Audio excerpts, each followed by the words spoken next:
Welcome to episode 14 of the Quick Snap podcast here with my boy David Andrews. And yesterday was an idyllic, beautiful fall football weather day over at Gillette Stadium. I was making some rounds through some of the tailgates out there in the parking lot. And you know what I saw out there? Some Hero 95 beer. People clearly listened to the ad last week. They went out and bought some, and I enjoyed one with a few people too. Good, Hoy. I can imagine. You know, some of us still got to try to work on Sundays while, you, producer Danny, and all are great. I saw you out there though. We got a good picture. I was pretending to work, I guess, trying to make myself feel good about what I was doing. But yeah, I had definitely had a few this weekend. I had to take some down on Saturday watching my dogs. We pulled out a big victory. Ooh. Big victory, so I needed some Hero 95 to help that. And look, I mean, the thing is, you just can't beat, especially someone like me. I'm trying to watch my weight a little bit, not trying to, I'm not. Yeah, after that DEXA scam. I'm not playing football as much. So with, 95 calories and only 3.6 carbs in a light beer, you can't beat it. Yeah, exactly. I picked up a few 6-packs at the local Packy store, and my crew had a great time. You can find Hero 95 beer in Massachusetts and Rhode Island at bars and liquor stores near you, or head to drinkhero95.com to learn more. And actually, David, I got to meet the founder of Drink Hero 95, Todd Simon, up in the suite. He was in the Boston Globe suite. Shout out to Boston Globe, who backs this podcast. And great guy. He gave me the story. He's running it all on his own, and what a concept he's come up with. So it was great to meet Todd yesterday, too. Yeah, that's awesome. If any of our listeners out there, you get a little thirsty on the weekend, hell, you might get a little thirsty on a Monday afternoon, You got to get back into the week, get back into the things. Grab a Hero 95. That's without a doubt one of your best choices. We're very proud to call Hero 95 our official beer of the Quick Snap podcast and the official beer of my Saturday afternoon watching the Bulldogs. Join us and go grab a case of Hero 95 this week. Here we go.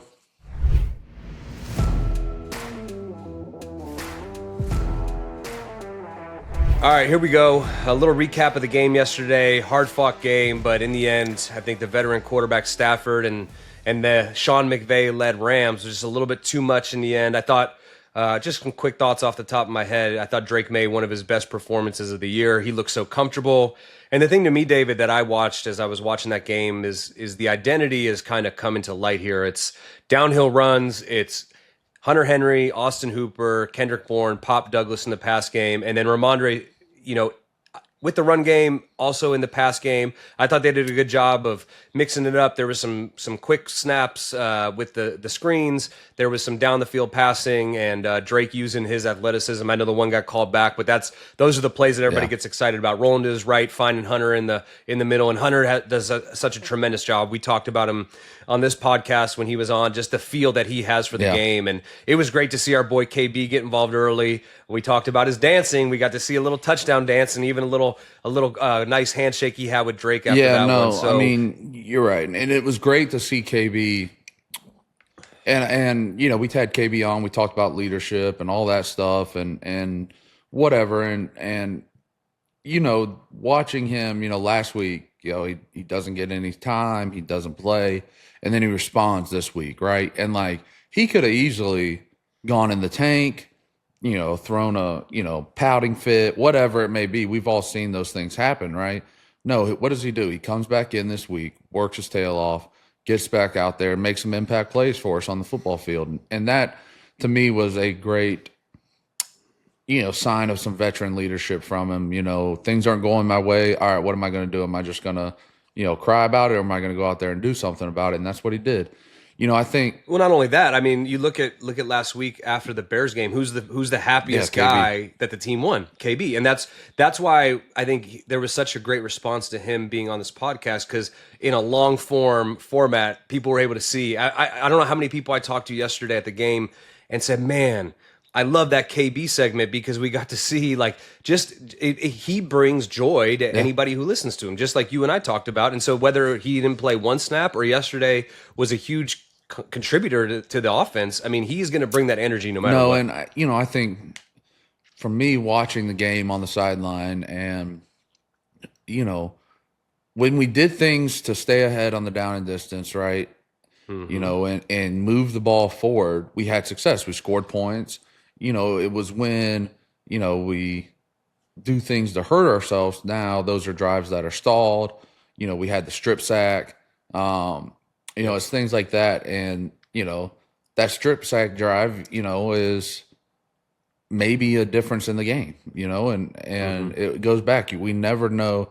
Like, sacks happen. Teams very rarely give up, 0 sacks or whatever. I mean, it does happen, but that's part of the game. But you never know. It goes back to that old cliche. You never know when that point's going to be a turning point in the game. And that might have been, one of those early turning points in this game. But it seemed like when we stayed ahead and down a distance, when we stayed, did those things, we had success. Now we do need to finish some more drives in the red zone and kind of not stall out. We had that 4th and 1, was it, or something like that, and we jumped off sides. Yeah, they were going to set up. It seemed like they were going to, whether it was Philly special to the left or something was happening. I saw it, and everyone thought, oh, what are they trying to do? And I said, there's some play coming here, some trick play that, Drake's going to walk over. They're going to snap it to the running back. I don't know, and boy. obviously you no jump comment. off sides. Who knows?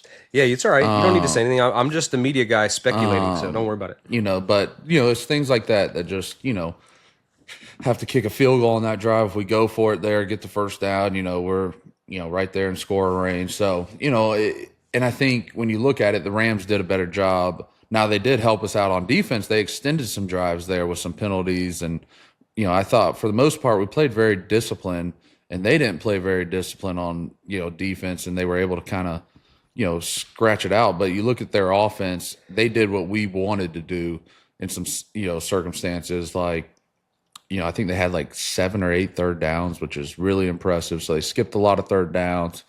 We're able to be very efficient offensively. So, I think it was I don't know what happened on the last play, but, I think, and I think most of the guys agree, like, we'll go down swinging with Drake, and that's a good, it's not okay to not win. Like, we've always said that, but, like, you go down swinging with a guy, it I don't know, takes the sting. You know what I mean, though? You probably put it more eloquent. You're college educated and stuff. Yeah. Yeah, Michigan State's such a better education than I didn't Georgia. graduate. But that's incredible for an undrafted guy to not graduate. I'm a little disappointed in you. But anyways, the play at the end of the game, because now that I do some of this media stuff, I get all these texts from some guys that I work with, and they're like, what do you think happened? And I said, well, I'm not going to speculate because I don't know. I've run a lot of plays, and that one to me looks like a play that I know, but I can also see it could be trying to occupy the backside safety with Hunter, and then Pop's going deep. So to me, they're like, because everything in the media is like, whose fault is it? And to me, I would say it's both of their faults because they're not on the same page at the most critical point of the game. I'm not going to pin it on one or the other because I don't know what's being taught. Yeah, exactly. It goes back to the stuff we've talked about the whole time. Like, you're not, right. You weren't there was in the a lot call made, meetings, whatever. Yeah. There was a lot made last week in the Chicago game because there was a report how Drake addressed the offense and all of those things. And so people ask me, like, is that a normal thing to do? Is that, what do you want to do and I said, well, to me, I just learned from Tom, and Tom was constantly addressing the offense, not getting up in front of the room. But, in those meetings, like, Josh would say something and Tom would say, hey, wideouts on this route. Break it this off is what I'm this or whatever. Or he'd turn around and be like, David, I want to call this front this, or I don't like how you called it. Right. Like, and I do think that, that takes time to build with guys, and, we could go back and forth. I mean, I wouldn't ever show Tom up in a meeting, but, there were times we would argue about something, and, eventually he would probably win, right? But, it was always this, or he'd be like, hey, he would always, sometimes Tom would come and be like, hey, I know Dante's telling you this, but I kind of like it like this. And you're like, you're like walking this fine line. You're like, all right, do I want to get yelled at by Dante or Tom? Dante, Tom. Yeah. All right, I'll just take the Dante. I get those plenty of times. So, well, and but I don't that's know what you need, right? The players have to take. I don't know if you remember this, but basically, Josh would tell us at quarterback, look, I can get up there and talk till I'm blue in my face, but it will be so more meaningful coming from you guys. Because they know that you're the one calling the play, you're the one holding the ball, where you're going to throw it, how the mic's going to be called, and he goes, so that was the greatest thing about Josh is he gave the quarterbacks ownership over that. And I think why I brought this up was this will be a learning moment for Drake, where now when these things come up in the meeting and there's any type of gray area, you take charge. Hey, Pop, on this play, if it's cover 2, I'm thinking that I'm going to hit you out of the bend, not deep. And whatever it is. Whatever it is. But these are those moments as a young quarterback that you learn I have to take complete ownership over everything when it comes to the offense. The protection, the routes. Like at the end of the day, we always talked about you don't want to be robots out there, right? Like the page says this in the playbook, but at the end of the day, that's just a drawing on a piece of paper, really without accounting what they're going to do. And so you can't be robots. You have to learn to adjust. And that gets better with guys growing together, playing together, having that continuity and Drake taking ownership of it, which I think he's doing a good job of. And he's learning and trying to figure that all out. And the team has to do that. It can't just be one guy, right? Like everyone has to take ownership of it and take ownership of the offense. Because at the end of the day, every offense has, their philosophy, but it comes down to the players and what the players are good at and the players, having that mind and concept of it and saying, all right, this is what we're going to do, how we're going to do it. I know it says it's 8 yards, but when they do this, I'm going to kind of break it off at 6. I don't know, whatever, I think there was a lot to be encouraged from in the game and things like that. And there's a lot to learn from. And, no matter what, win, lose, or draw, you always have to learn. And we just got to keep doing that. And if we keep seeing the improvement and things like that, this team's going to get better. They are getting better, and we'll start stringing things together here. That's just part of being a young team and learning how to win and learning, what it takes to win at times. And that's tough, but it's part of it. Yeah, I think you see this humble leadership from Drake as a rookie. I like the fact that he didn't come in and try to take on that role before he had proven anything to his teammates. And I think that's you earn the respect by going out there and doing it, doing the right thing, saying the right things to the media, playing tough, playing well. And you see that he kind of has this humble, aw shucks leadership to him. And, I was downtown for dinner. I had a little wager with 2 of my baseball dad friends, and we were eating dinner, and I saw a few of the linemen walking in, and then I saw Jacoby, so I called him over, talked to Jacoby. He goes, Monday? "Oh yeah, we're having like a little, you must have had dad duty or something." I had Cole Strange's charity event I went to.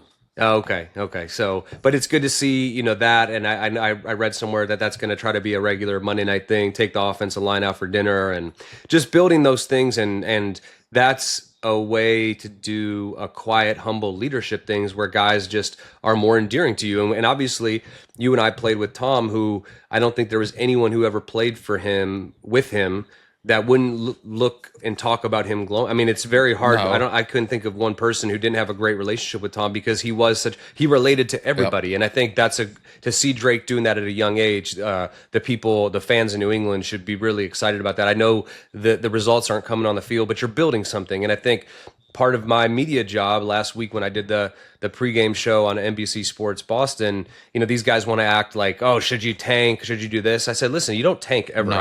I've been on some bad teams, and there's never been any discussion about tanking. And I think if anything, you go out there and you're figuring out now, because the playoffs are probably, out of reach right now. But what you're doing now is you're going to figure out what guys you want to keep around to build that culture with what your idea of what the team can be. And I think you're seeing that each week. You see guys show up and realize like this is a guy you want to be a part of this organization for the future. And like Austin Hooper really taking a bigger role. Like a guy like Hoop, he can be a solid guy for the next 3-4 years, and he's becoming more. And I think Drake's understanding, like, man, this is a good player. I got to get him the ball a little bit more. Hunter Henry, Kendrick Bourne, and then you flip it to the defensive side. I mean, Christian Gonzalez has been incredible. Seeing him and just basically Marcus every Jones week, all right, you're going to take really well. Yeah, Marcus Jones he got some offensive reps yesterday. I mean, he's just a really good football player. He's leading the league in punt returns. There's some pieces there, and like you said, you learn a lot of the guys' true colors when things are going, Yep. bad, right? When we were Right. winning all the time, like, yeah, everything was good. Like, of course, there was issues here and there. Like, it wasn't just rainbows and butterflies every day. But, when everything's going well for, guys, okay, there might be a bad apple, but like at the end of the day, everything else is going well. It's easier for guys to buy in or whatever. Like, Right. in times you learn, like we talk about like marriage, like all that stuff. Like if you and your wife are just freaking going along with the flow every day and everything's rainbows and flowers, like you're not growing, you're not, learning with Yeah. each other. Like when you get through those hard times, that's where you grow with each other and become closer, which we've had in seasons, that, we'll talk about our throwback this year, like some challenging times. And that's when guys bond. And, it's why training camp needs to be hard, because that's where you grow and develop and bond with each other because you're going through hard things. Yeah, I think you kind of hit on it earlier with KB and his mentality, but we had a lot of signs around the building when I was a New England Patriot, but one of the ones that always stuck with me the most, and maybe because it was my role on the team, it was the mental toughness sign, doing what's best for the team when everything's not right for you. And that's a concept I think with our culture you get further and further away from, but the teams that are able to build that will always be consistently successful. And I think back to those times, we had a lot of guys who really embodied that. And now you're going to find out, like you said, there's going to be some times where it's tough. It's not always going your way, but are you willing to put the team first? And I think that was one that will always stick with me, because that doesn't just hold true in football, but it holds true in life. And I think that's one of the greatest lessons I ever learned from playing the game of football. So you're going to find out, like you said, down this stretch, who are your core group of guys? Because like we talk about in the NFL, there's always turnover. There's constantly turnover. So this roster will be turned over some way, some fashion. And there's going to be a core group of guys that the organization is going to identify as these are our core group, our leaders, the guys who fit into our model, our culture. And that's what you'll learn about in the next, 7 weeks? You're going to figure that out, who the guys are on the team that are going to be a part of that. Yeah. Yeah. I mean, it'll be, and you'll develop young players, like more young players are going to get opportunities, Yep. Whether injuries, whatever. So, it's not all just a wash, and it's not all just, and Gerard's going to learn. Our coaches are going to learn. Like everybody's learning and doing what they can to make this a better football team. And that's what we'll try to do here every week.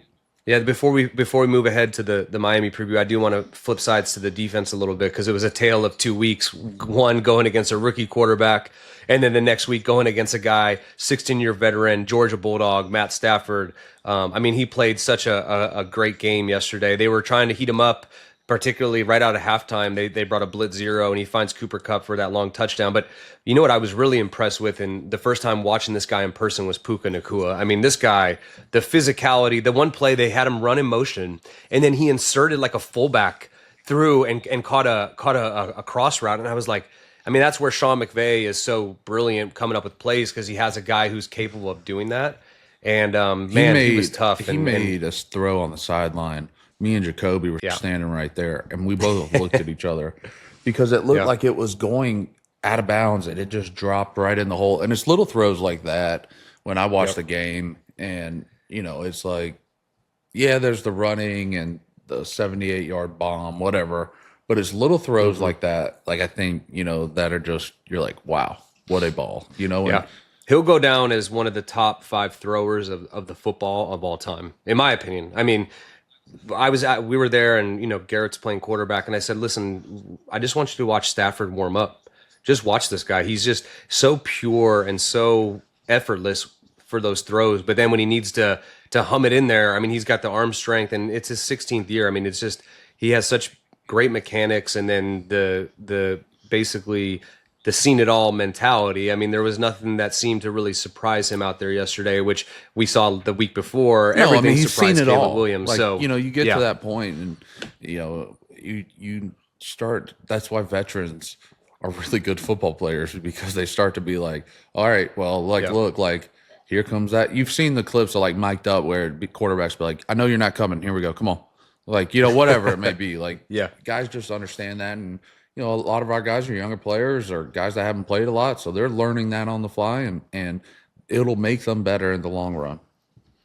Yep. All right, so let's kind of look forward to Yep. Miami, which you and I both know, for whatever Oh, reason, going down to Miami hate it. has not treated the Patriots Hate it. kindly. I don't know what it is. Maybe sometimes you're going down there later in the year, you're not ready for the heat or whatever it is. But I mean, I think I only won down there one time. If I really think back to it, it was I think my second year, and we destroyed them. But every other game was a dogfight. Yeah, And I only I know we're won. gonna. I don't count 2019 because I didn't play. But we blew them out then, and then we beat them pretty Yep. good in 16. And for whatever reason, it's been a hard place to play for this football team. And you can't say it's this that because it's not like a 5-year thing; it's a 20-year thing. Yep. And Yeah, it really is. Before I yeah, came here, before you came here, after. yeah. So I mean, look, this is a good football team. Obviously they've dealt with some injuries. Getting Tua back last week, they're coming off the bye, right? Yep. Coming off the bye this week. No, they beat the Raiders. Yeah, they beat the Raiders. They did play were off- yesterday. Yeah, they beat the Raiders And pretty Tua, good.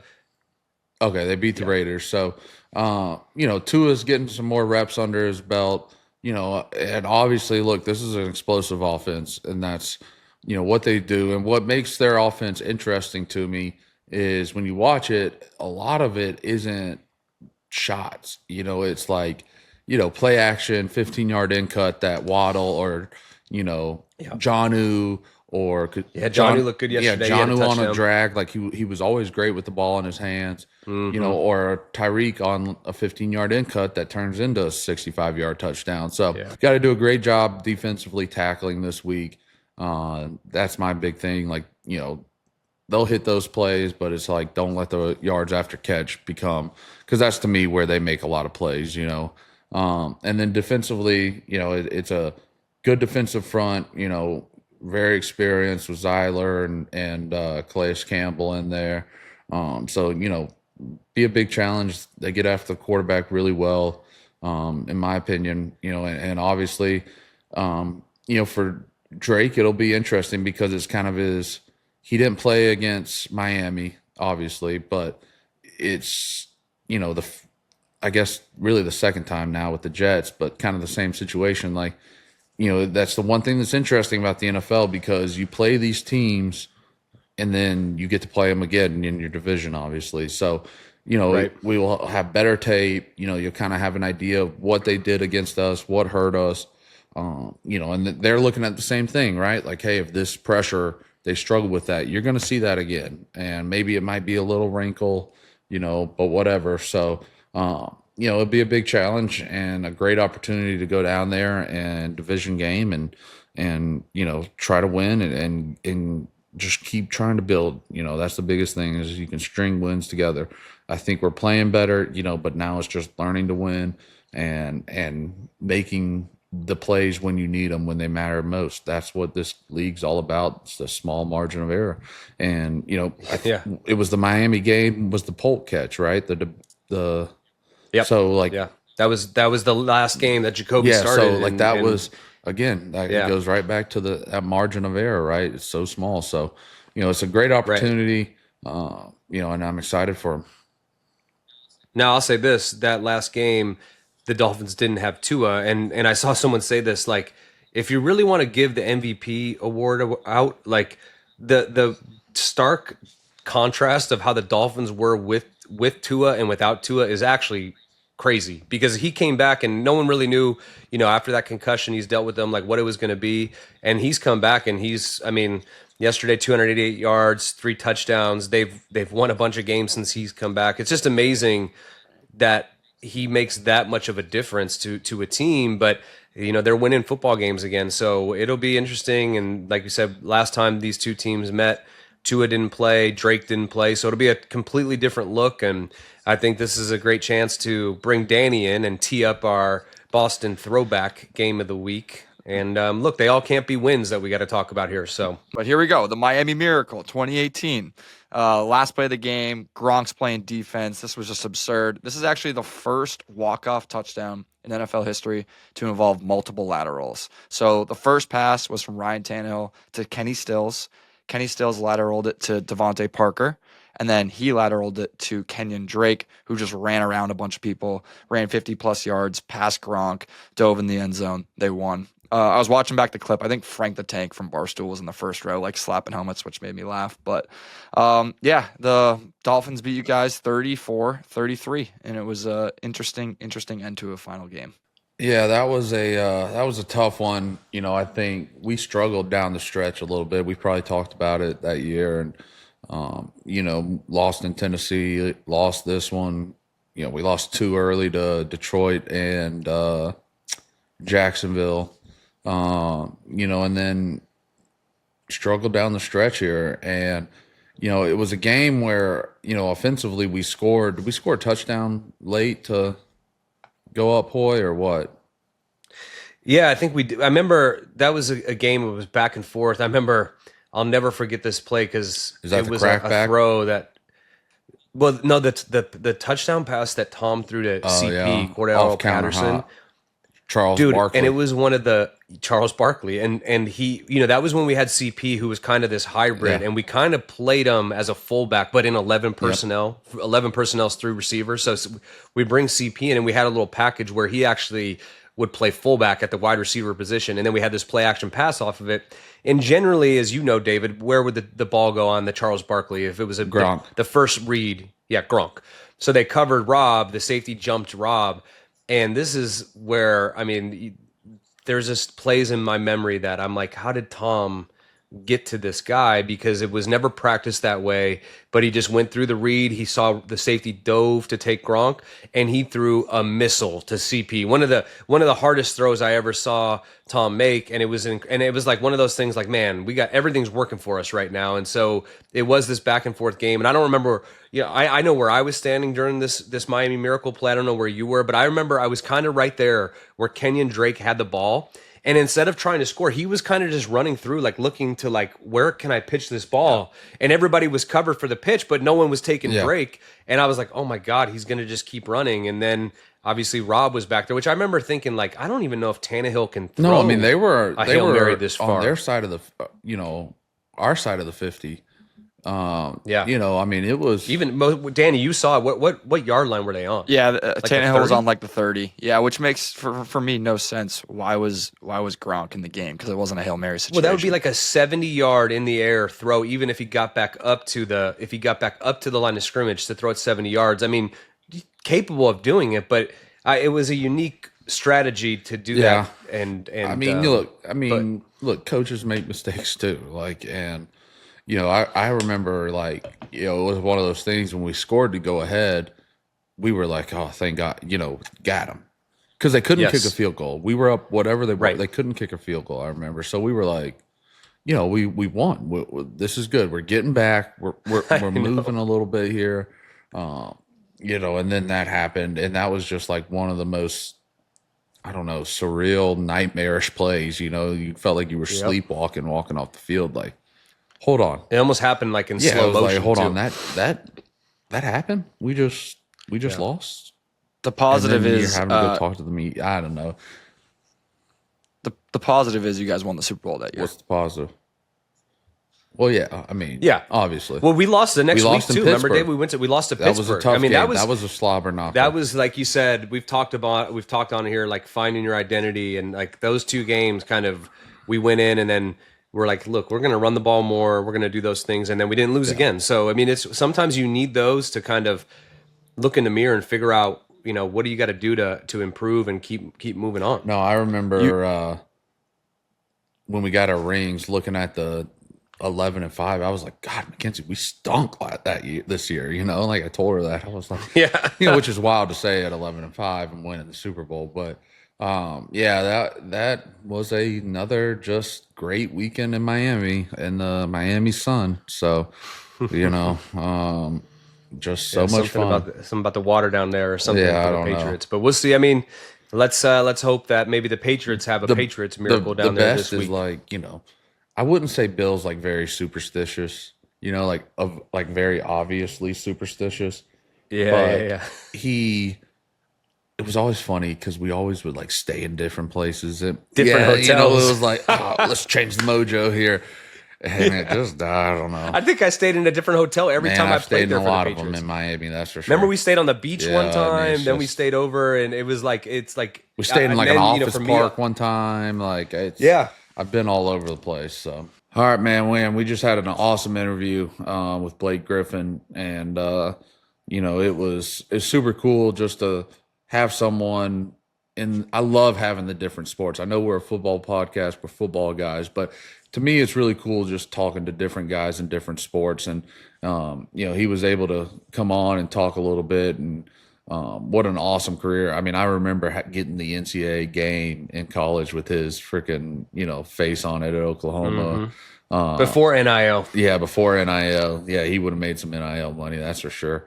But, he's such a great dude, and obviously some Boston ties, finished his career here. Know a lot of guys in the community that know him, and super appreciative for them, helping us out and getting this set up. So, and also the 4-time Blake of the Year award winner. Blake of the Year. I think he's super. Yeah, we talked about his Talked upcoming about golf, that. the match that's And- coming up. yeah. Everybody watch this week. And a newly addicted hunter. So for me, that was awesome to hear and learn a little bit about how that's going for him. So, I think it'd be something different, some people will enjoy, and it was awesome to have him. Appreciate him taking the time.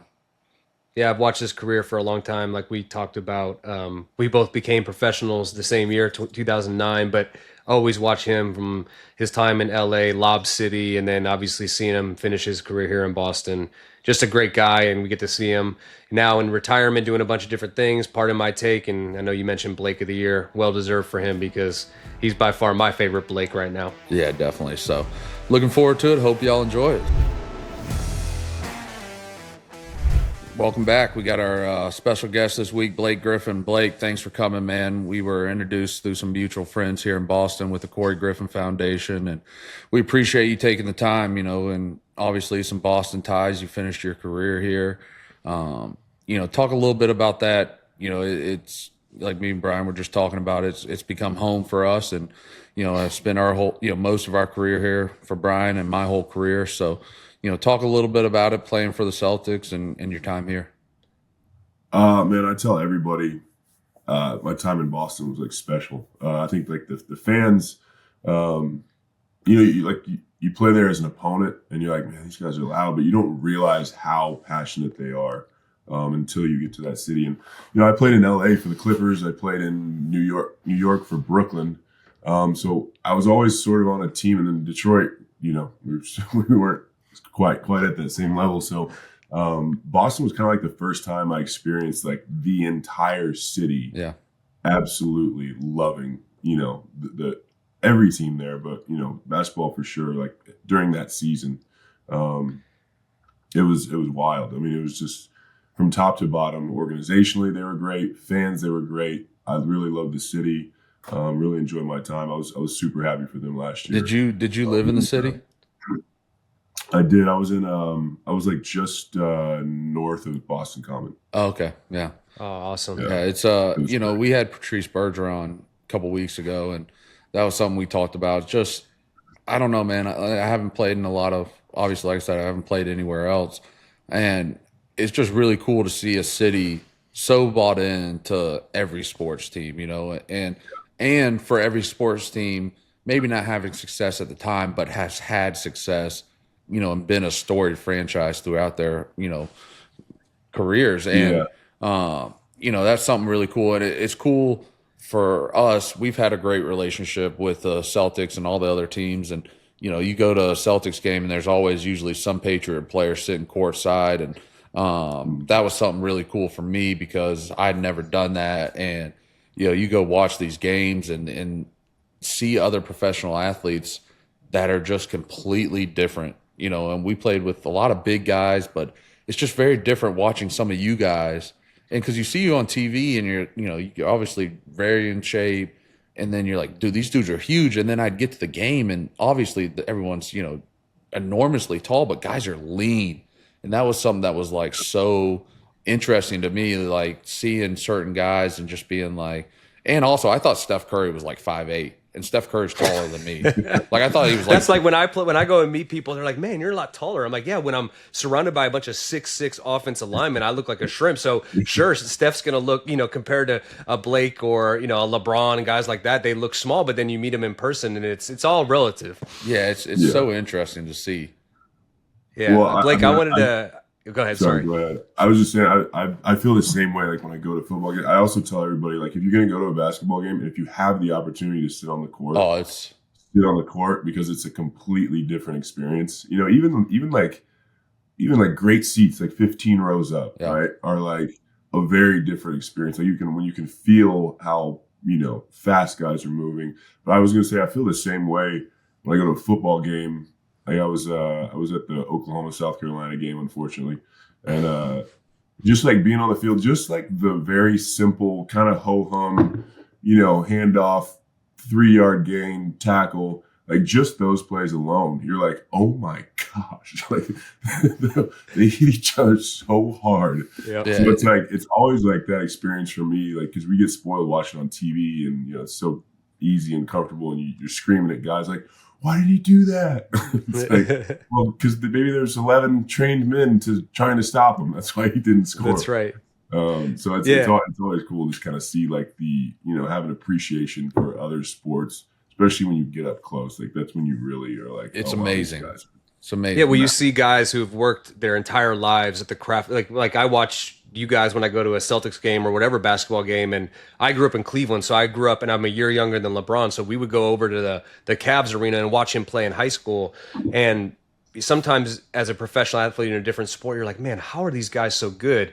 And I remember talking to Tom Brady about it once. He's like, well, we're that good in our sport. It's something that you're not familiar with, and you see a guy, and we watch you guys in warm-ups, and it's like you don't miss. And I'm like, man, but I was like, you know what? If I went out and threw routes on air to a receiver, I probably wouldn't miss very many either. But you just have such a respect for guys in their own profession because it's like you said, you've worked on it your entire life for your craft. And I was going to ask you, we actually became professionals in the same year in 2009. You were the number 1 pick in the NBA draft. I was an undrafted guy in the NFL, and you're a little bit younger than me, but just your journey, because you're the number 1 pick and then you're forced to sit out your whole rookie year with an injury. What was that like as a young guy coming in with a lot of expectations, have to go through that and then bounce back the next year and become rookie of the year? What did that teach you about yourself in that journey? Yeah, it was tough, man, just because, obviously like playing professionally is like what we all aspire to do. So I sort of had these like highs and lows like very early in my career, which happens to every athlete. But, going from getting drafted to then, playing summer league and then getting hurt right before it was our last preseason game. And then because it was the Clippers and because they had a long history of, number 1 picks that didn't work out, I had to sort of just hear that for the entire season while I was rehabbing. And, it was tough because it's like the one thing you want to do, obviously, is play your first game. And, when you're hurt, it's hard to, it's hard to feel like you're a part of the team, especially when you're that young and you don't know how to like, interject yourself in situations to help you feel a part of the team. So I'm like going to rehab. I'm sitting there, I'm watching every practice. It was like a long, lonely year, but I tried to just use it as like take as many notes as possible.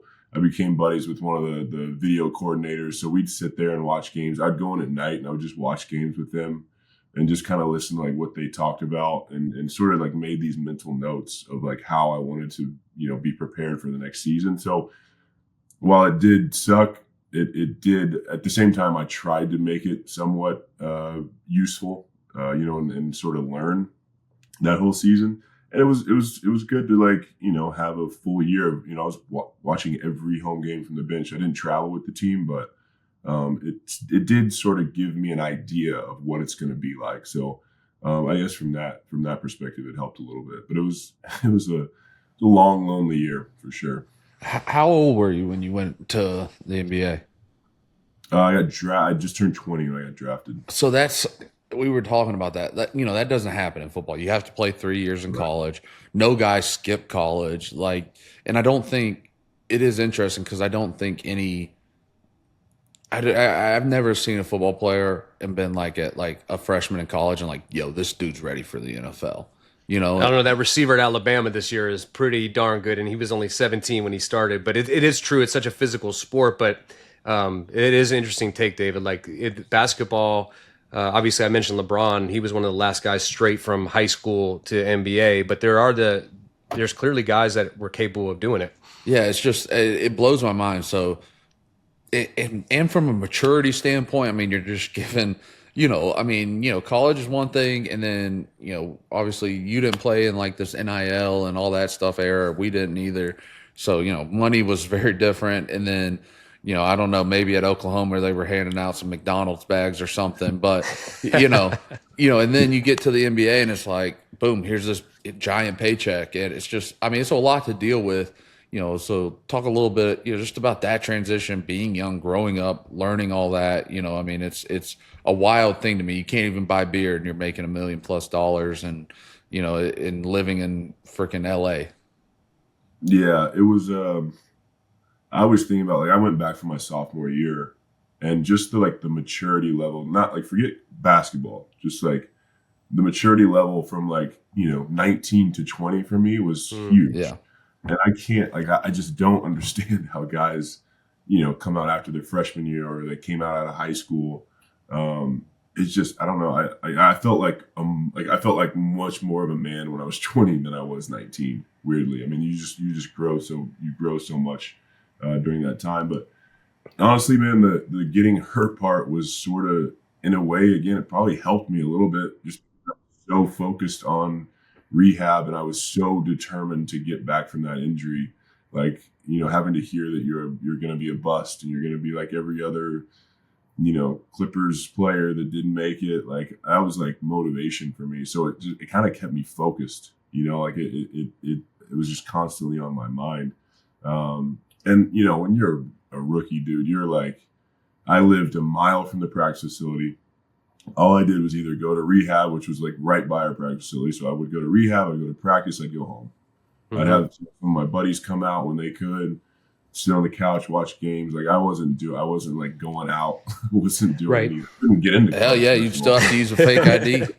It'd be hard to use a fake ID and be the number 1 overall pick trying to get in places.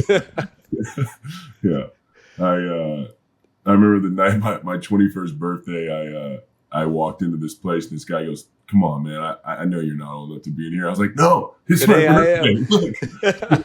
That's awesome. It was but I don't know. It was just kind of going from Oklahoma to LA wasn't a huge thing for me, to be honest, because like I said, I wasn't really, I didn't go out. I didn't really experience LA like that. Yeah. Kind of as I got older and you learn how to handle it better, it's a little bit easier. But thankfully, that was just kind of how it was set up for me, coming into the NBA. Yeah, I was going to ask you because obviously early on in your career, you get back, and then I was just going to, obviously everyone knows about Lob City, Chris Paul, you, DeAndre Jordan. What was that experience like playing with some of those guys, some veteran guys, and then being incorporated in that? And I remember it was just highlight reel after highlight reel, and watching you guys play together was always so awesome. It seemed so well coordinated, and you all worked so well together. What did those guys kind of mean to your development and where you were at with that? Yeah, it was cool, man, because, my rookie year, we started three rookies and 2 basically second-year guys for most of the season. DeAndre Jordan, Eric Gordon were in their second, or I guess their third year. Myself, Eric Bledsoe, a guy named Al-Farouq Aminu. I went to high school with Al-Farouq. Oh, really? Yeah, and he went to Wake Forest. Damn. Yeah. Wow. Yeah, I forgot. Yeah, he was great, but we were just so young, and we would just go out and we just play, and there was zero expectations, and it was you just were having fun. I tell everybody having success your rookie year, you really need to be prepared for people to kind of turn on you a little bit your next year. Yeah. Mm-hmm. When you're a rookie, you go out and you have a bad game. Well, he's a rookie, he's supposed to. You go out and have a great game. You're like, oh my God, this kid's unbelievable. Mm-hmm. And you sort of I got just used to being oh, this is pretty sweet. Everybody loves you. It's awesome. Right. And then your second year, what was great was Chris Paul came to the Clippers. Then we got Chauncey Billups, Caron Butler. We had all these guys very quickly, from a team that we had kind of nobody. We were all young. we got older very quickly, and it was huge for me just because I got to watch how Chris Paul, managed games, how he took care of his body, how he like thought about the game, how he sort of made the game plan throughout the game. Grant Hill came to us, Lamar Odom. Like we had some awesome guys come through. Jamal Crawford comes to the team. Then we finally sort of got our core group of guys for that team. And dude, it was like, I was just telling a buddy the other day, we were talking about just like offense screening and all this stuff. And we just got to the point where like we knew the offense. We knew, hey, we run this play, JJ Redick's going to fly off a pin down from DeAndre Jordan. If he has the shot, he'll take it. If not, it's firing right back to Chris Paul. I'm already on my way up the floor for a step up. And we like our offense was just like we knew what spots we were getting to. And it just sort of, we were kind of like on autopilot. And I know obviously we never won. But it was really cool because it was like all guys that really cared about basketball. They all took care of their bodies. They all put in the work. And unfortunately, like to win a championship, as you guys know, like sometimes you gotta be lucky. Yeah, there's some luck. We've talked about that. We've talked about that. Yep. Yeah, and we didn't get it done, but I still like look back at those years like fondly. I'm like proud of what we did, because it was kind of like for a while the Lakers weren't doing as well at that time, and you're never gonna take LA away from the Lakers. Yeah, right. Like, you're never taking the Lakers away from LA.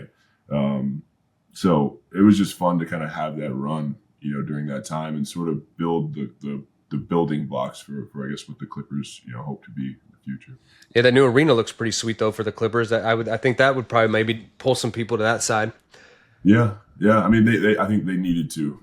It's hard to share it. But yeah, it's hard to share it. But it's a good start. I haven't been yet. I'm supposed to go soon, but I haven't been yet. But I heard it's unbelievable. Yeah. So how much, hearing you talk like that, how much?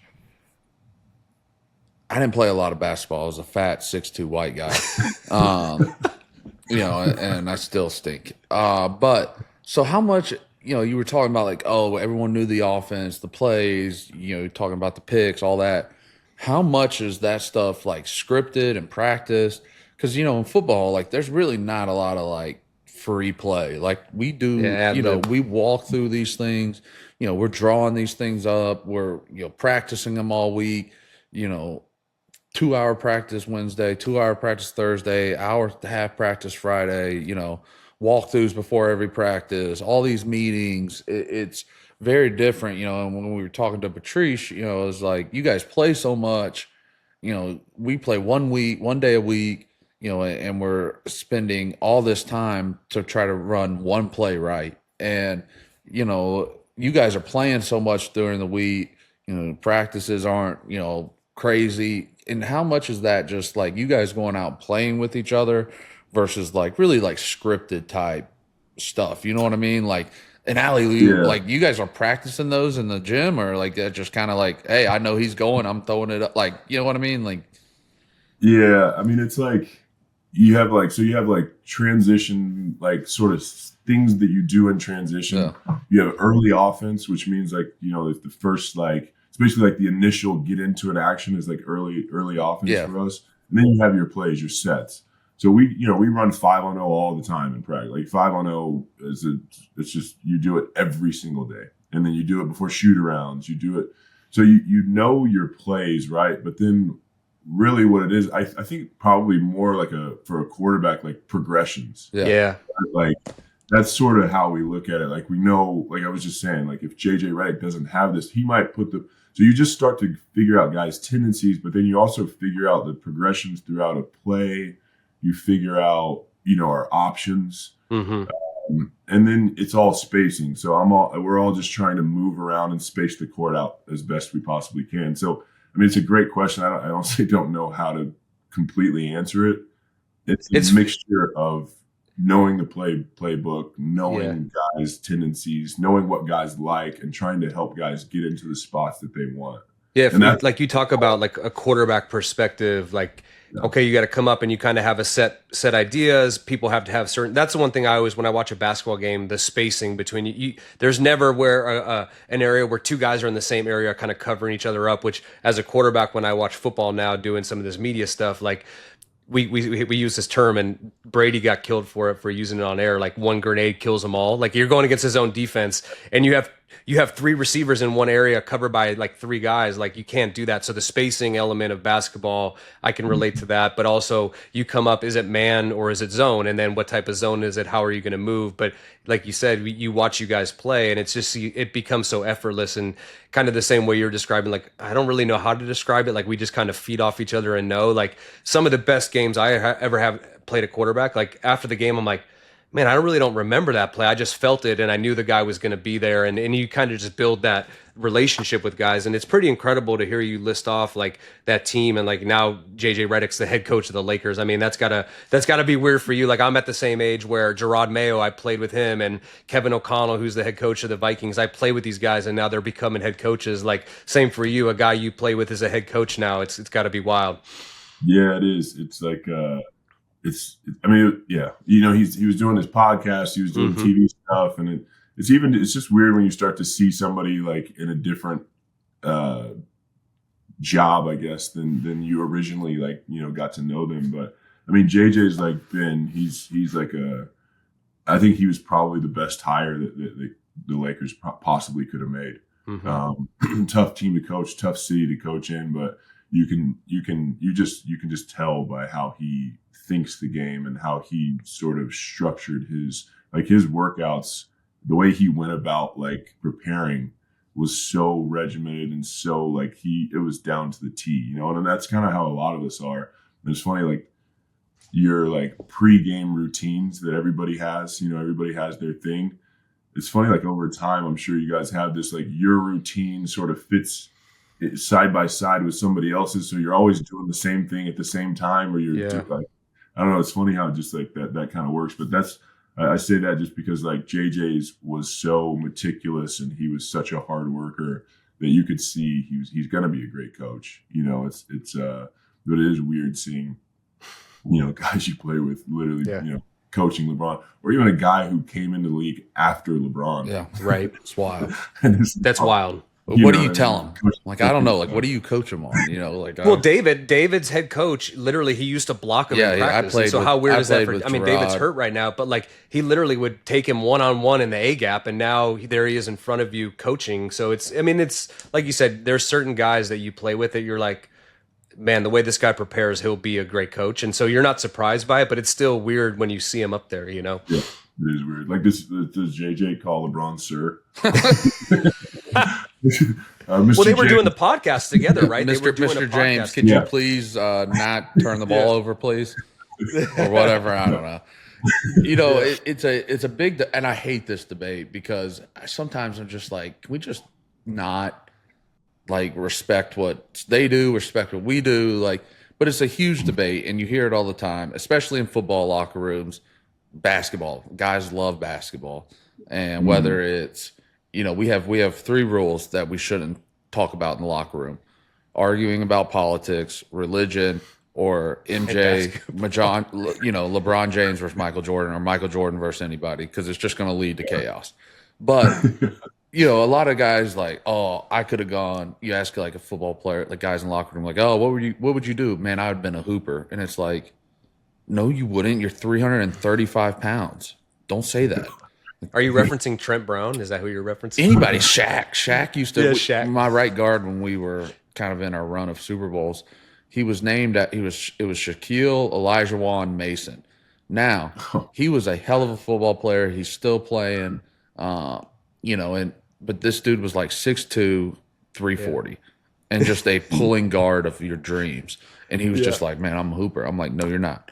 So stop. But the big thing is like, all right, could LeBron James play football? Is there, or guys being like, I could play hoops, whatever. And I think Jefferson and who just did something together. Yeah, Anthony Edwards. Yeah, they just did like a little piece together, and that's such a huge debate. And it's just like, sometimes I'm like, let's just let it be what it is. We're both professionals, and we're really good at our sports. But in that spirit, you think you could come out there and play, or is there anyone that you would like watch and be like, man, this dude probably could go out there and dominate on a Sunday? I think skill positions, absolutely not. I mean, even so most like basketball guys, like, they'll maybe transition and maybe be a tight end. Yeah. But even that, dude, you have to like, it's not just running and catching a ball. It's like, there's technique to blocking. I think maybe receiver would be the one position where a guy could possibly get away with it. And then you'd have to go, like Russell Westbrook, you have to find a certain type of guy to be able to go do that. But even then, man, like, Joe Hayden's a buddy of mine, and I love Joe. He's awesome. Dude, he's the best. And listening to him, because I love these conversations. I love asking guys to like take me through like what do you think like in a situation? And he's the amount of things that he mentions that he has to do when he's covering somebody is like, it's just mind blowing. Like that you speak a different language. Yeah. Like it's not even something I can really like keep up with. I know football decently well, but when you get to that level and you're doing it, against the best, and you are the best, like I think it's I don't know that we give guys enough credit for how hard our sports are. Yeah, exactly. Individually. So like, dude, I'm sure there's a guy in the NFL that could, but it's not going to be great. Well, I mean, there's at some point you have to individualize. We all had to. Like I played baseball and football, and at some point I had to make which one are you going to commit to? I did a little research on you. You played baseball and football early in your high school career. There's certain guys that I look at in the NBA, and it's more about their size, not just like their height, but like a guy like you who's a thicker guy, a guy like LeBron. I think you guys, if you had gone down the route of committing yourselves to play football, you would have made it because you have the athletic ability and the skill to do it. A guy like Russell Westbrook could be a receiver. I think Kyrie Irving would be an incredible slot receiver. The way, when I see him do some of his moves with his handles, there's a lot of crossover that could work to winning routes. But as you say, like, could you do it right now? You've committed too far down the line to be able to transition. But I think if you had made a decision early in your career, like, man, I really love football, I think you would have been a great tight end the way you played the game of basketball. And as I mentioned, I want to keep bringing him up, but I watched LeBron play football in high school, and he was all state. So I think I think he obviously made the correct decision, but his skill set would have easily transitioned to the football field, and he probably would have been an all-pro receiver. I mean, he would have been Megatron, but bigger. So there's definitely the skills that translate. But as you talk about Joe Hayden, and I know Joe because we played in Cleveland together, it is a unique, there is a huge mental aspect of, there's the physical side, the same way that a guy who maybe was a great high school basketball player but went the football route, if he had committed himself, that'd be one thing. But it's such a specialized thing when you get to the professional level. Like I said, we watch you guys just watching warm-ups at the NBA games is the things that they're able to do with dunking the basketball, and it's ridiculous. Yeah. For sure. I mean, guys, I'm sure there's tons of football guys who like in high school started then, but like this whole like which guys could switch right now. Like, I don't even. Yeah. It's just so different. Like the conditioning's so different.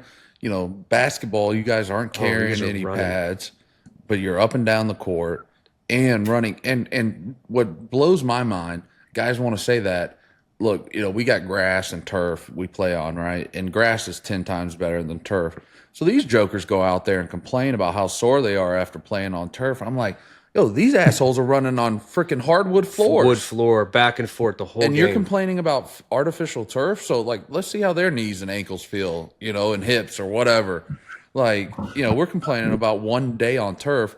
They're playing on hardwoods every other night, like. Man, I had to do a parent versus student, like, basketball game with my son a few years ago. This is while I was playing.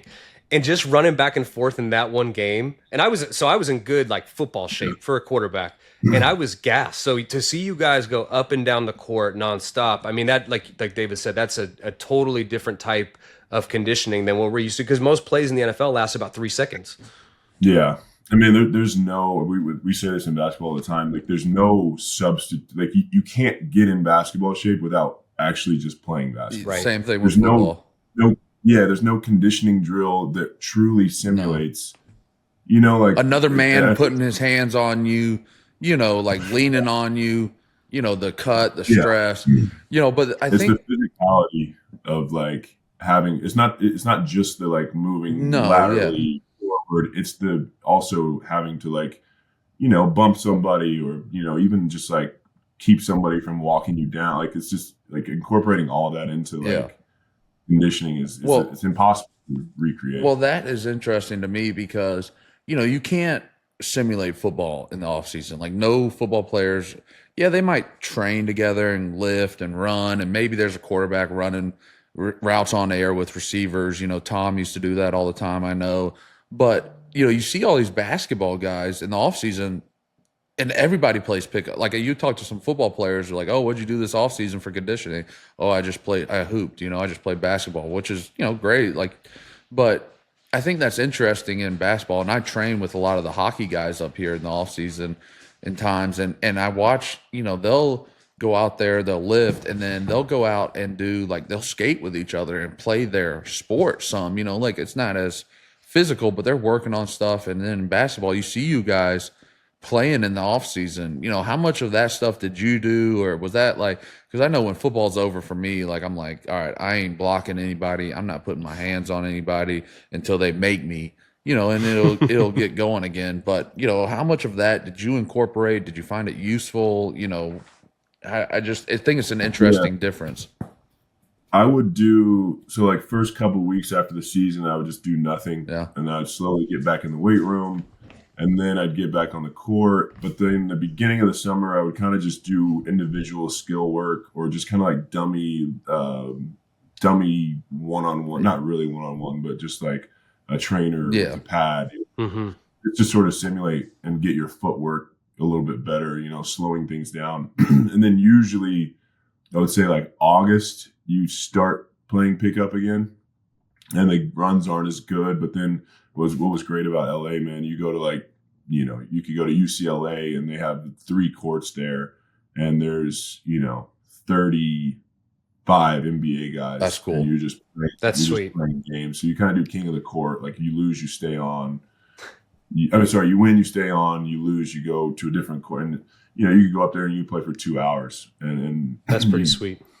I think people know about them now a little bit more, but you can go in there and you can watch some of the best players just like in a very like free flowing thing. And pickup is huge just because, like we said, not only conditioning, but just the rhythm. Yeah. Mm-hmm. There's also no other way to recreate that rhythm. So pickup for me was big, but it was closer towards like the end of the off season. Like last half of August and September, I was probably playing pickup 4 days a week. Wow. So a little bit. You do like your skill work in the morning, and you go play pickup.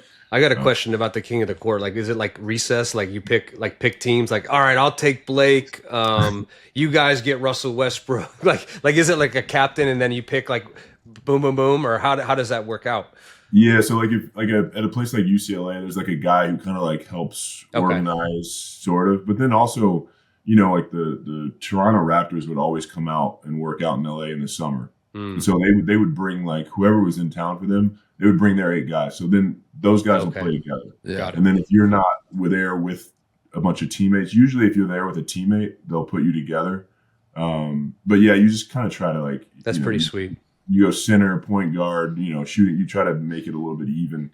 But yeah, I mean, it's just like you could just be playing with like Russell Westbrook one game, and then that's you crazy. go to the other court and you're playing with Kyrie, DeMar, like whoever it is. So yeah, it's fun. Now, I guess the closest thing for that in the NFL is like there was times where you go out to, and it happens to be UCLA, and you'd be throwing with guys that aren't on your team, but that's kind of like the one position group in the NFL that you can actually work together. And it's like everybody runs a slant. Okay, you got a slant, and you see like Brady throwing to Odell Beckham Jr. or whatever it was. So similar, but like you could never compete like you guys are doing. So that's a pretty cool thing to hear about, because I didn't know that went on.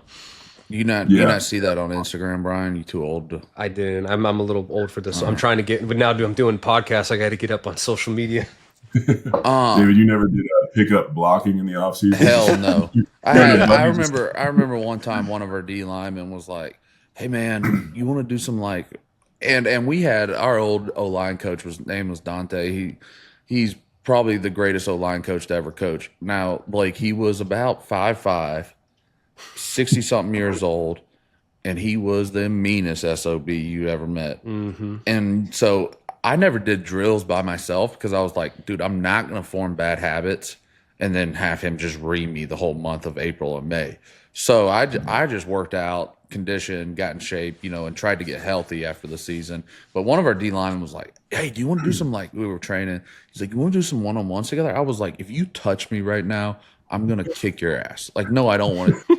I'll get enough of that here in a couple weeks. Like, leave me the hell alone. But yeah, it's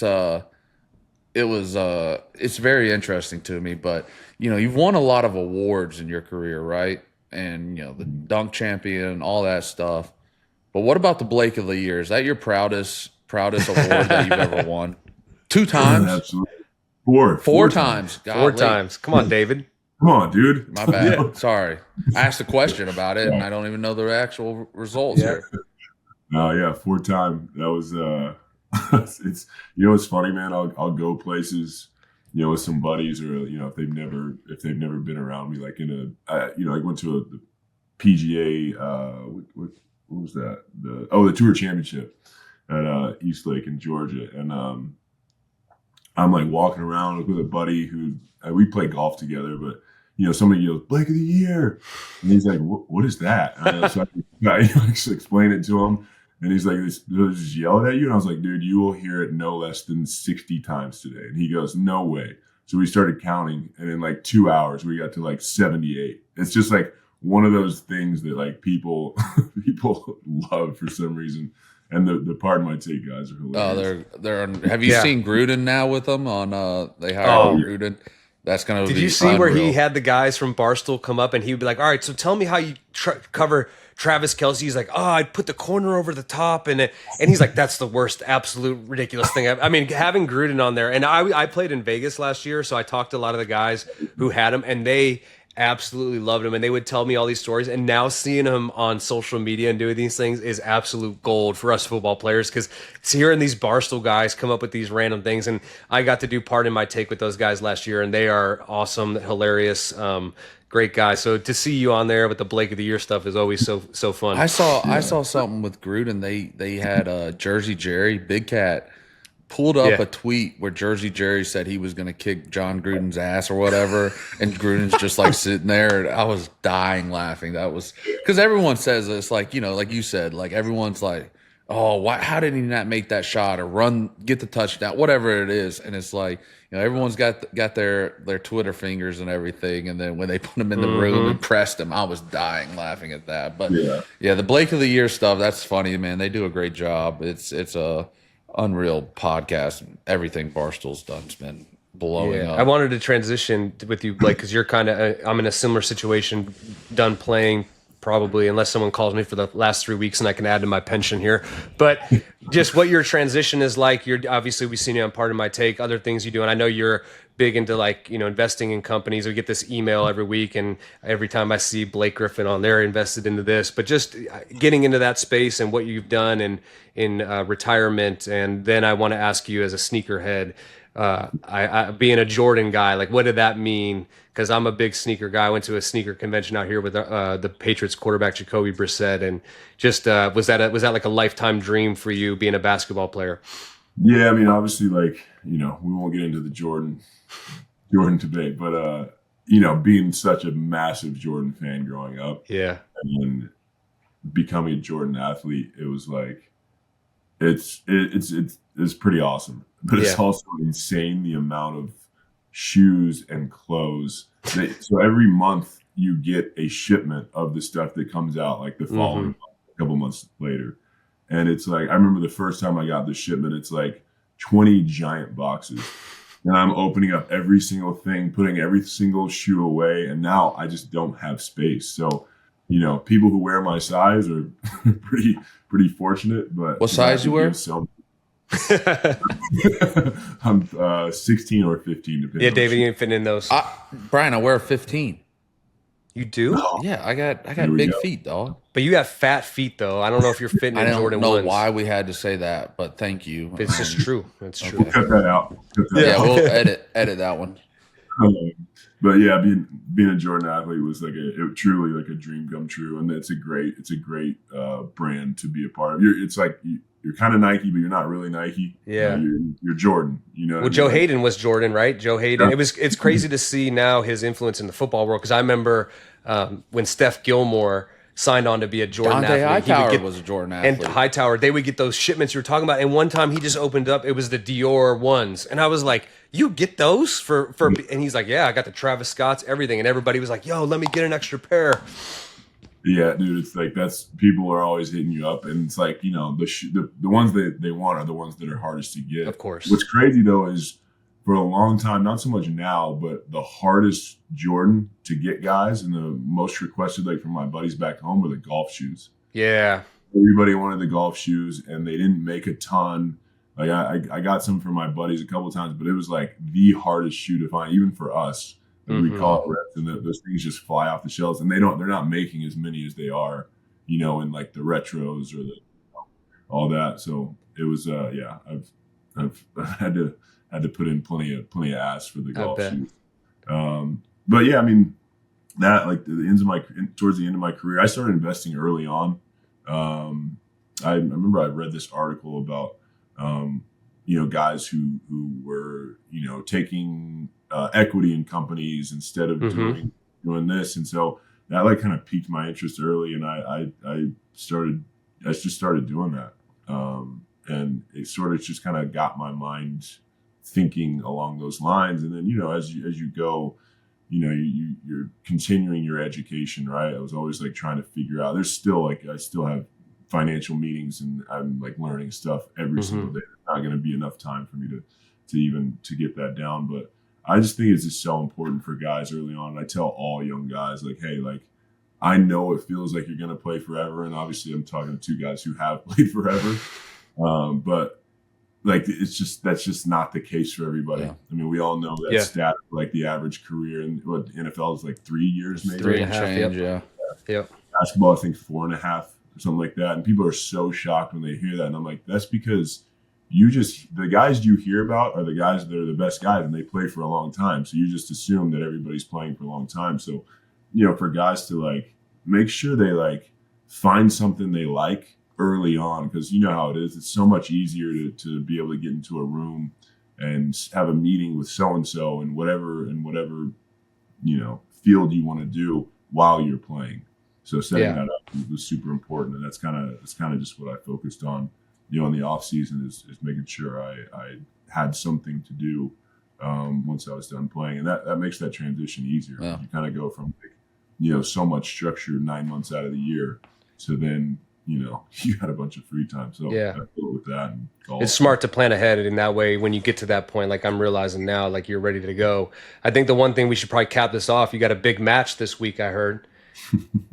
What do you, I mean, have you been practicing? What's your golf game like? And what are you most looking forward to this experience? We've seen our guy Tom go out there and have some great shots and some not so great shots. So what's your biggest concern going into this golf match this week? Well, so we already filmed it. Oh, you did? Okay. All right. Yeah. So it's not live, thank God. You take any mulligans there? Yeah. Is there some editing that goes on? You know, there's no breakfast balls on the match, unfortunately. My golf game, it's hit or miss, man. Like, you know, there's some days where, you know, it's golf. And some days where I'm like, this is okay. I think I'm figuring it out. Right. Yeah. The very next day, I'm like, I don't know how to swing a club. But it's fun, man. It was fun. And like I said, thank God it's not live. They'll clip it together, and I think it'll be better for entertainment. We all signed NDAs, so obviously I can't say anything. A great group of guys, though. I'm looking at it right here. It's a great group of athletes, celebrities. I got to imagine it was a blast. Where'd y'all play? Chuck, we played at Breakers in West Palm Beach. Oh, I love that place. The Breakers West course. Awesome. It was awesome, man. Chuck, Charles Barkley, Wayne Gret, like, dude, it was tons of fun.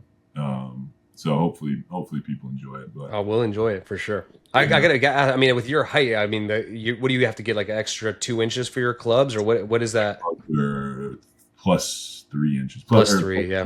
2.75. So yeah, Wow. Yeah. Well, 3/4. last thing before we let you go, when we connected, you were actually out hunting, which I had no idea you were a hunter. I love hunting. Grew up, in Georgia. Did it my whole life. I don't do it much because of football season, but is that something you've always done, or just gotten into, or and talk a little bit about your trip. Yeah, I just kind of got into it recently. I don't know. I grown up in Oklahoma, plenty of people. I had cousins that hunted. It's just kind of a way of life. Yeah, exactly.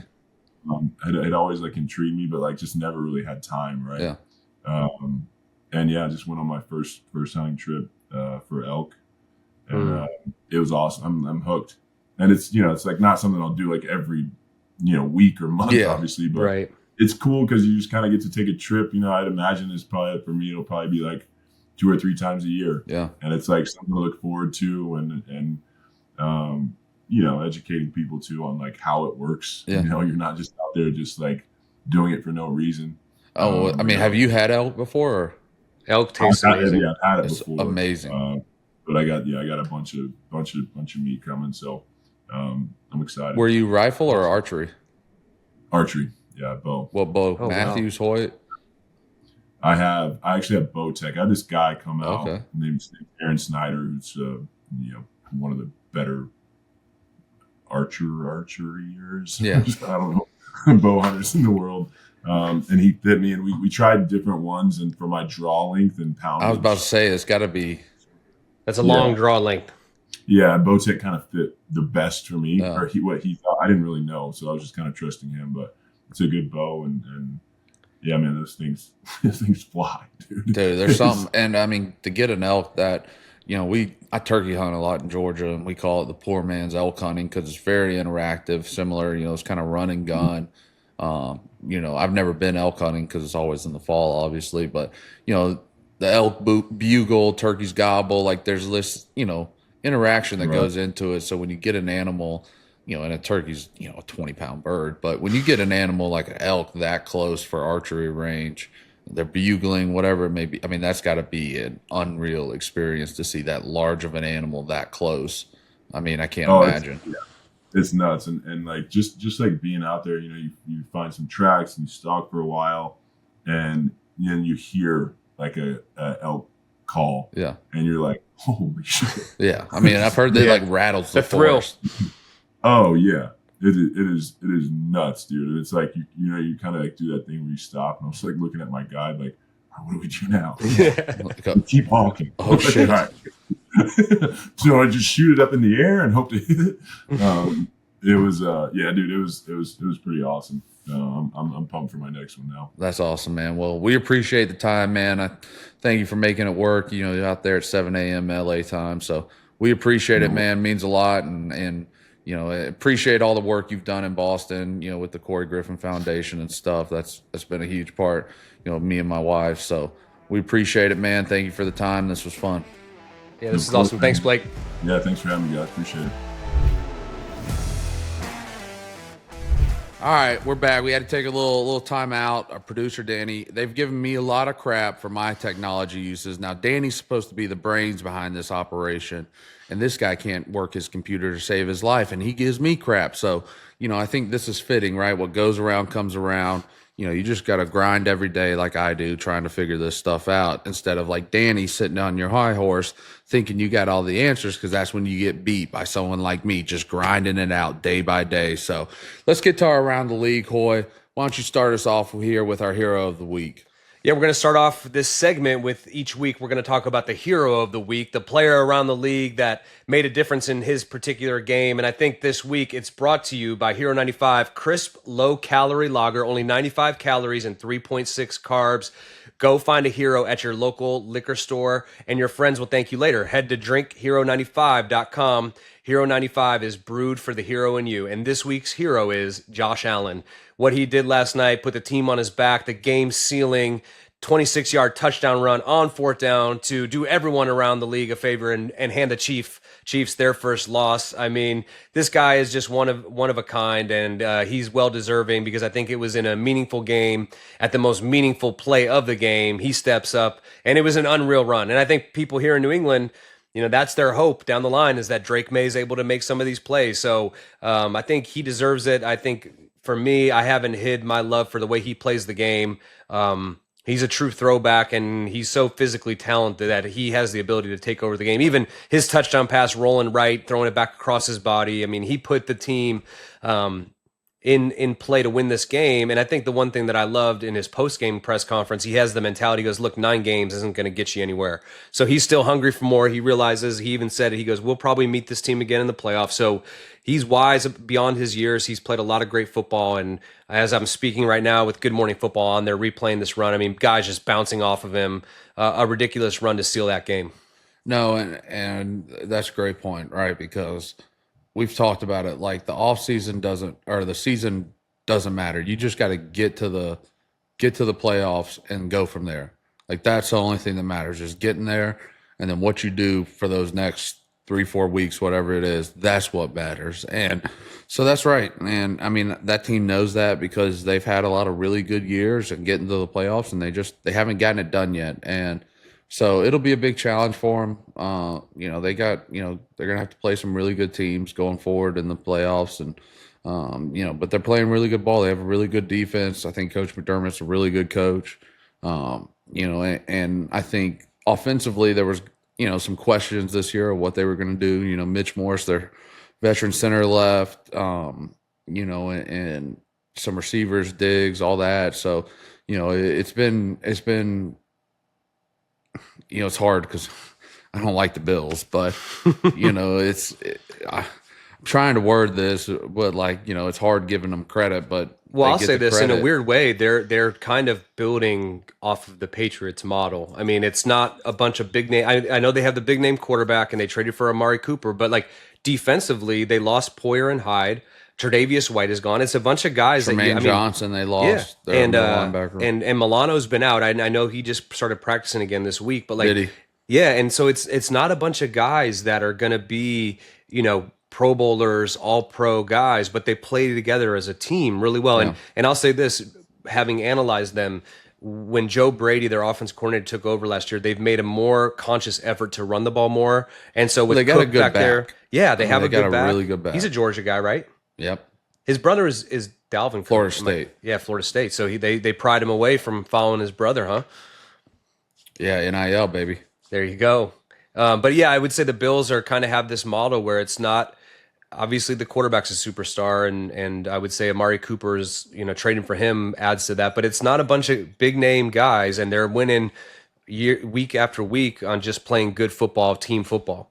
Yeah, no, and yeah, I mean, that's it. And the Chiefs, look, they're a good football team. It goes kind of back to what you were saying about the Rams, like veteran quarterback team, knows a lot of veteran players, know how to win. Coach Reed's a great coach, so. It's going to get interesting here down the stretch, with some of these AFC teams. You got the Steelers, Ravens yesterday. 2 teams I think are going to be in the playoffs, making noise. So, and then, you got the Chargers last night, which we'll get into here in a minute, but don't sleep on them either in the AFC. I think that's been really cool for me to watch them because, Herbert was one of those guys Bill loved, and we played him a few times. Loved Herbert, and we played him a few times. So, you would always hear Bill talk glowingly about him, but it just he compared him to Marino, didn't he? Remember that? Remember that meeting up in the club? We were up in the club. It was, what was that? 20. It was one of the COVID years. 21. We were up in the club. Yeah, and he's like, this guy. I mean, other than Dan Marino, 21 or 20 it had to be, but yeah, it was Mac's rookie year. It was Mac's rookie year. 21 then. Yep. Yeah. Because we went out there and played them again. Yep. Yeah, I mean, it's gonna be a great run down the stretch, great NFL football down the stretch. And I was talking to somebody the other day, and we were talking about, Saturdays, and I was like, my wife, football's on all day Saturday, all day Sunday. Now I'm not just sitting on the couch, me and Ford go out and do stuff, and but it's on. But if my wife came to me and was like, "Hey, you can always watch Georgia no matter what, but there's only one day you could watch football," I'd have to pick Sundays, and because you just can't beat it, man. It's just something about these games. They're so competitive, and there's 1,000 college games on, and I don't really care watching some of these other teams play, but like when those NFL games come on, especially.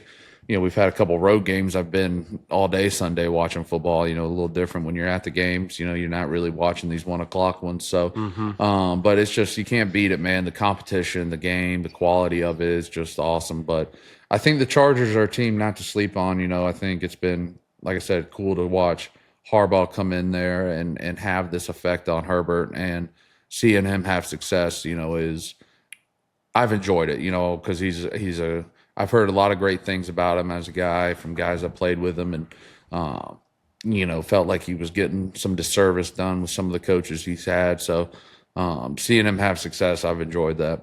Yeah, he's one of those young guys that the league's in good hands with quarterbacks like Allen, like Herbert, and then looking at that game last night, I mean the Bengals are just completely wasting a tremendous season by Joe Burrow. Yeah. I mean, and the other thing too, I saw that stat line last night. It was on not 27 last touchdowns, night. 4 interceptions, exactly. and they're what is their record? 4-5 7. or 4-7, whatever it is. I mean, and the other atrocity there is not doing right by those receivers and taking care of them, because okay, you franchise tag T. Higgins. Everybody pretty much knows he's gone. He's a true number one receiver. I'm sure New England will be in the market for him next year. And then Jamar Chase is probably right now the best receiver in the NFL, and they refuse to pay him. And the price tag's only going up. And so I wouldn't be shocked with the way Cincinnati handles things. They let T. Higgins walk, and then they try to franchise tag Jamar Chase because they're just so cheap.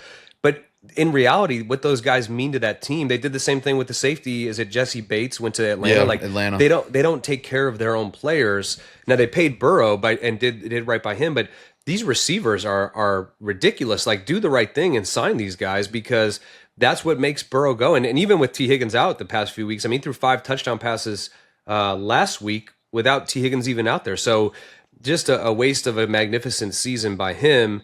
And like we talked about, there's a lot of great young quarterbacks in this league, and I think Drake Maye is on his way to being in that category. He can learn from these guys. I think actually the more I watch Justin Herbert, I see a lot more similarities between Drake and Herbert than I do the Josh Allen, because Herbert's big, athletic, but he's not gonna have the same type of run that Josh Allen had to win the game, where he's basically the linebackers bouncing over him, off of him, and then he's running over a DB to get in the end zone. But Herbert had some plays last night where he used his legs and athleticism to get some big gains, and so I see some similarities there between Drake and Herbert as well.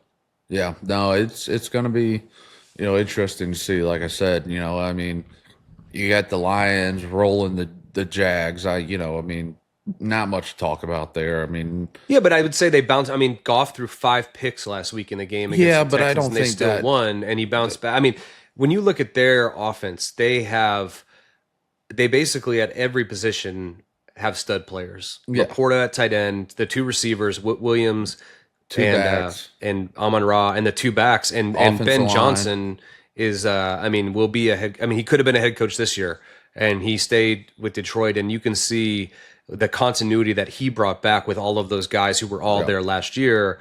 They are just rolling, and Goff got back on track. Team. Yeah. Great football team, and I didn't expect like Jared Goff to go back out there and throw another 9 picks. No, I know.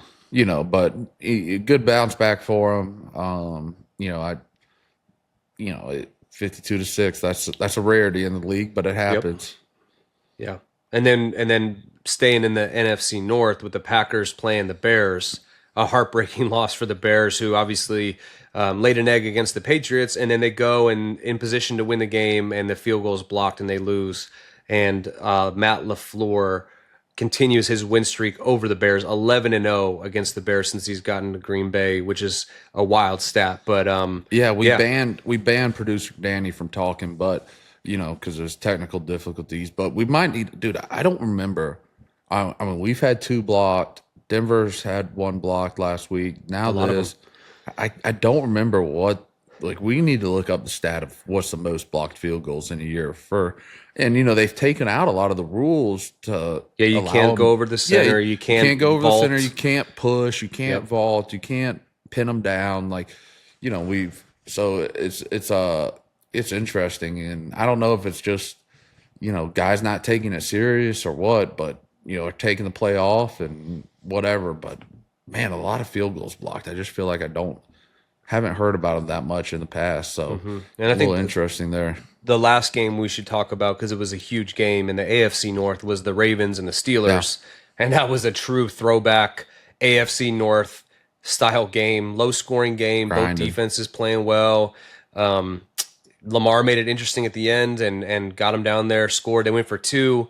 Kind of a unique play call. I thought you should give Lamar more of a run pass option. They kind of called that, we would have called a QB salt, where they crack and then it's a sweep around to the left, which right there, Lamar's going left. He's a right-handed quarterback. He's not going to, so he ends up actually just like launching the ball. He realized like, man, I got to do something here. So he launches the ball left-handed, nothing happened. But you would think in that situation, you give him more of a run pass option, maybe rolling right, kind of like the Rams did to the Patriots yesterday. They rolled Stafford right and they kind of caught him and got at Cooper Kupp. But it's amazing to me. And like I've talked about before, my stint with the Steelers was only 3 weeks, but the amount of respect and what I learned from Mike Tomlin in those 3 He's a short great weeks. coach, man. He's an amazing coach. He's a great motivator, and they're always competitive. They're just it goes to show you what continuity can do in this league. And that was, I think, we talked about it on my radio show on Sirius on Thursday. The longest tenured 2 coaches going against each other. I mean, this is, I don't know the exact years, but Tomlin's been there forever and Harbaugh's been there forever. And these guys go against each other twice a year. And so, when that game rolls around, you could toss out records. You could it's going to be a great game. And it was pretty cool because Patrick Queen, who was with the Ravens for a long time, now over with the Steelers, had 10 tackles, forced a fumble. And I don't know if you saw Tomlin's comments after the game. He said, one man's trash is another man's treasure, and I'm thankful he's on our team. So a great storyline there with Patrick Queen beating his old team. No, last game, because I watched this game a lot and really enjoyed it, the Seahawks 49ers game. And it was kind of like Geno did a little Josh Allen run at the end of the game. Then he put him to sleep. He did that. Yeah, he did. He did. Told him to go to sleep. But and I say that because I think that division, I don't think there's a team in there where you're like watching it and you're like, these guys are Super Bowl contenders, but that division is just wide open right now. And I think it's going to be super fun to watch that division come down to the end. You got the Seahawks are what, 5-5, 49ers 5-5, Rams are 5-6. Here, I'm looking it up right now because the Cardinals are 6-4. I mean, Cardinals are 6-4. They're in first place. So they're in first place, but every team is right there. Like, there's no telling what could happen down the stretch with that division. So I think that's going to be fun to watch. Like I said, I don't know if there's a team in there where you're really like, wow, these guys. But like we said, you get in the playoffs, you never know what's going to happen. So that's going to be a fun division, I think, to watch here down the stretch. Yeah, it's tough when you have a lot of good teams in the same division. You end up beating up on each other. And so maybe your record isn't as good, but someone will make it to the playoffs. And then maybe, like you said, they just match up better against the team from a different division. And that's all it takes. So, it's been some good football to watch. I think you made the point, and for me, maybe because I'm so far removed from the college game, but the NFL is such a better product to watch. I don't know, man. I love, like, it's a Saturday, I'm going to watch them Bulldogs, but and me and Ford watched the LSU Florida game, which was cool to see. Billy Napier, Florida's head coach, recruited me when he was at Clemson as their OC, and I always liked him. So, when you have some personal connections like that, you kind of cheer for guys, and he's kind of been on the hot seat, but that was a huge win for them. But I told Ford, Ford's real big into asking, what's this team? The blue the mascots. Team. Yeah, like who are they? And so I posted on my Instagram last night because he asked about the Florida Gators. And he's like, the blue team, Florida Gators. And I was like, we don't like the Florida Gators. And so now that's the big thing. Like, Dada, what's that? We were watching the Bills Chiefs. And he was like, Dada, what's that team? And I was like, that's the Bills. And he's like, what's the red team? I was like, that's the Chiefs. He's like, which team do we not like? I was like, well, we don't really Both. like the Bills, but I was like, the Chiefs, they got Joe Tooney, his jersey's behind me. That's my guy. So I was like, we'll cheer for the Chiefs here. It's kind of hard trying to keep it elementary for him here, but, it's, always want to see guys you played with do well, but, it's fun now because he's kind of, into it and more watching them. But yeah, I told Ford we don't like them Florida Gators, but it is great watching NFL football, man. It's just, there's nothing like it. It's so true. And I do enjoy a lot of things about the college game, and it like you said, it's changing, right? With this NIL and the transfer and all that.